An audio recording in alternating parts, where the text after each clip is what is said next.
پہلے میں آپ سے جاننا چاہوں گا آج کے موضوع کے حوالے سے آپ کیا کہنا چاہیں گے؟ آج کا موضوع ہے غرور اور تکبر۔ دیکھیں، تکبر صرف ایک ہی ذات کو زیب دیتا ہے، وہ ہمارا رب عز و جل ہے۔ مخلوقات میں چاہے کوئی کتنا بھی بڑا ہو، اسے تکبر زیب نہیں دیتا، اور نہ اللہ تبارک و تعالیٰ اس کے حق میں اس کو پسند کرتا ہے۔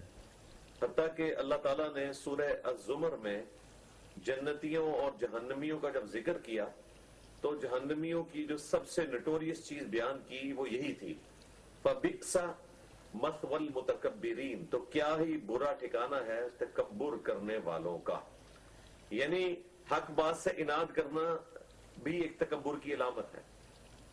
صحیح مسلم میں حدیث ہے، جس شخص کے دل میں رائی کے دانے کے برابر بھی تکبر ہوا تو وہ جنت میں نہیں جائے گا۔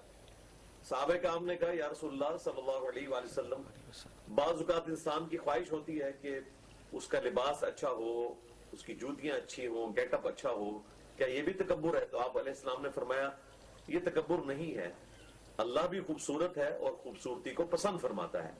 تکبر یہ نہیں کہ تم اچھا لباس پہنو، بلکہ تکبر یہ ہے کہ تم حق بات سے اناد کرو، یعنی دل گواہی دے دے کہ بات سچی ہے، پھر قبول کرنے سے انکار کر دو اور دوسروں کو حقیر سمجھو۔ دوسروں کو حقیر سمجھنا یہ تکبر کی بہت بڑی علامت ہے، اور حق سے اناد کرنا۔ ایک شخص اگر اچھا لباس پہنتا ہے بہت اچھی بات ہے، لیکن اگر اس کی بنیاد پہ کسی کو حقارت کی نظر سے دیکھتا ہے، اسے اپنے سے کم تر سمجھتا ہے، تو یہ اللہ تعالیٰ کے نزدیک انتہائی ناپسندیدہ ہے۔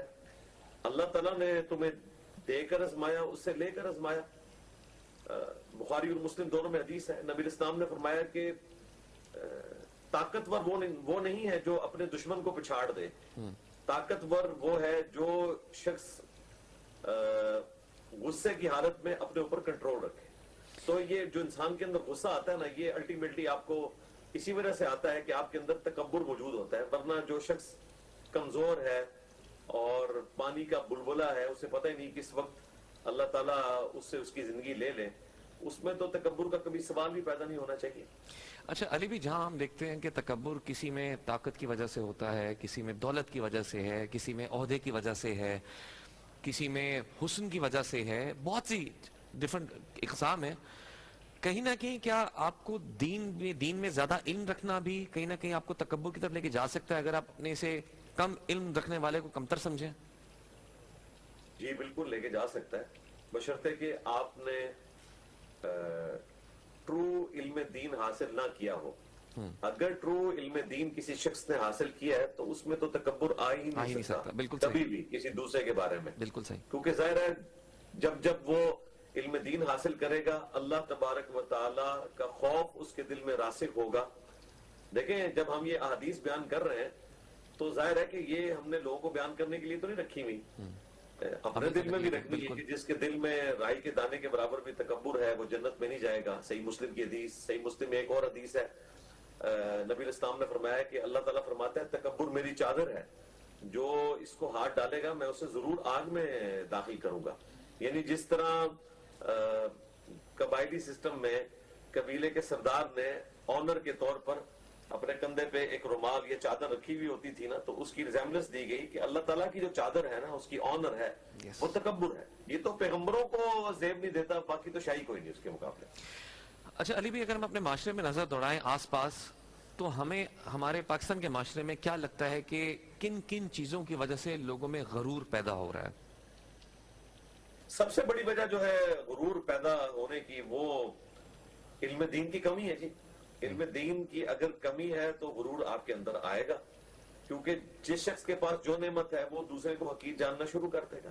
ایک نیچرل سی چیز ہے، اس کے ساتھ یہ ایک چیز جڑی ہوئی ہے۔ صحیح بخاری میں حدیث ہے، نبی الاسلام سے ایک بندے نے نصیحت کے لیے عرض کیا تو آپ نے فرمایا کہ غصہ نہیں کرنا۔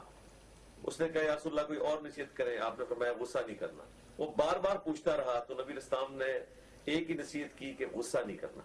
یہ انسان کے اندر جو غصہ آتا ہے، جو انسان کو تباہی کی طرف لے جاتا ہے، اس کے پیچھے یہی تو تکبر ہے۔ لوگ پوچھتے ہیں کہ جی شیطان سب کو گمراہ کرتا ہے، تو شیطان کو کس نے گمراہ کیا؟ قرآن بتا رہا ہے کہ شیطان کو اس کے تکبر نے، اس کے اندر جو غرور تھا، اس نے گمراہ کر دیا۔ تو ایک بڑی ریزن علم دین کی کمی ہے۔ باقی جو چیزیں اللہ تعالیٰ نے آزمائش کے طور پہ دی ہیں، جب انسان ان چیزوں کو آن کرنا شروع کر دیتا ہے اور سمجھتا ہے کہ میں ہی سب کچھ ہوں، تو ظاہر ہے کہ اس کو شیطان برگلاتا ہے اور اس کو اپنے راستے پہ چلاتا ہے۔ اگر کسی شخص کو اللہ تعالیٰ نے دولت دی ہے تو اسے تکبر نہیں کرنا چاہیے، اسے اللہ تعالیٰ کا شکر ادا کرنا چاہیے اور اس دولت میں سے اللہ کی راہ میں خرچ کرنا چاہیے۔ قرآن میں اللہ تعالیٰ نے سورۃ القصص کے اینڈ پہ قارون کا قصہ بیان کیا ہے کہ وہ اپنی دولت کے گھمنڈ میں گھر سے نکلا، اور اللہ تعالیٰ فرما رہا ہے کہ اس کے جو خزانے تھے ان کی کنجیاں جو ہیں وہ ایک بڑی جماعت اٹھاتی تھی اونٹوں کی، لیکن وہ تکبر کی حالت میں نکلا تو لوگ جو اہل علم تھے، اہل ایمان تھے، وہ اسے سمجھا رہے تھے کہ تکبر نہ کر، اور جو دنیا دار لوگ تھے وہ کہہ رہے تھے